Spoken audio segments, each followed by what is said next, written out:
Juliano. Bom, nós estávamos lá embaixo no rio, né? Que meu pai tem a terra, né?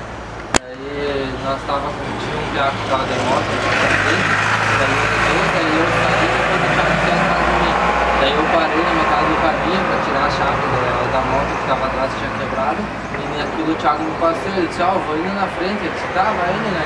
Eu tava pesado atrás, e daí eu tive que vir bem devagarzinho. E daí naquilo eu vim. Aí quando eu cheguei aqui, eu fui descer o Santa Marta, duas viaturas já me passaram, né? E daí eu recebi a mensagem do piá que tava na carona, que era pra mim vir aqui na casa dele, né? E daí quando eu recebi a mensagem, já o piá da moto também me ligou, dizendo que os piá tinham fugido dos homens e que tinha que levar os piá no hospital que tinha sido baleado. Aí eu vim ligeiro aqui na casa dele, daí eu disse pro Thiago, eu vi o Thiago e falei pra ele, só Thiago, eu vou levar a caminhonete até ali em casa e já venho, né? Pra ver dos piá. Aí larguei a caminhonete em casa, voltei pra ver dos piá, daí quando eu cheguei ali pra falar com o Thiago, eu perguntei, Thiago, quando é que tá os piá? Aí naquilo chegou a viatura da brigada já. E daí eles já vieram, entraram ali pra dentro, daí eu já saí aqui na frente.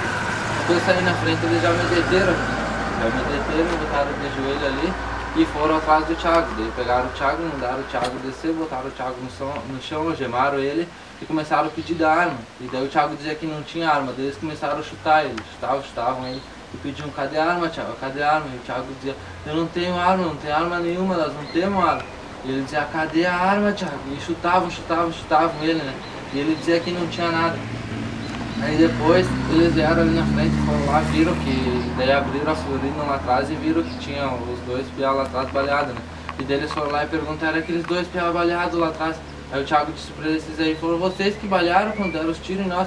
Aí eles começaram a chutar o Thiago de novo. Daí vieram aqui na frente e daí eu só me mexi assim, daí o brigadiano olhou pra mim e disse, ó Magrão, tu não se mexe aí, que já tem dois baleados lá atrás, eu não quero balear mais um aqui na frente.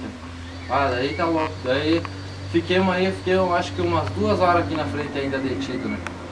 Daí pegaram, aí um amigo meu chamou a ambulância, né? Daí veio a ambulância, demorou pra vir um monte, né? Mas daí veio ali. Daí quando chegou ali, eu achei até que eu não sabia que tinha os dois lá atrás. Quando ele me falou que os dois estavam baleados lá atrás, que eu fui saber que eles estavam dentro da Fiorina. Eu achei que eles estavam dentro da casa do piá. Aí eles vieram aqui na frente, fiquei umas 2 horas ali, daí veio, não sei quem que era, se era o delegado, o inspetor, alguma coisa, mandou pegar os meus dados e me liberar. E daí levaram o Thiago lá pra cima. Sei.